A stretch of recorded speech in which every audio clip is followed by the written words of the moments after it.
आऊज़ु बिल्लाहि मिनश शैतानिर रजीम। बिस्मिल्लाहिर्रहमानिर्रहीम।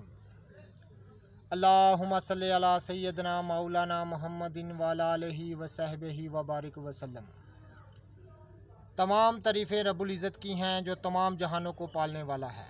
मैं हूँ हकीम आमिर शहज़ाद डस्का से। नाज़रीन किराम, जड़ी बूटियों की सही शक्ल सूरत, उनके सही नाम, उनके सही फ़ायदे मैं आपकी खिदमत में अर्ज़ करता हूँ। जितने भी मेरे दोस्त अहबाब चैनल पर नए हैं वो चैनल को सब्सक्राइब ज़रूर किया करें। ये असल ज़ाफ़रान का पौधा हम आपको दिखा रहे हैं। ज़ाफ़रान की सही शक्ल सूरत हम आपको दिखा रहे हैं। नाज़रीन किराम, ये ज़ाफ़रान के फूल हैं।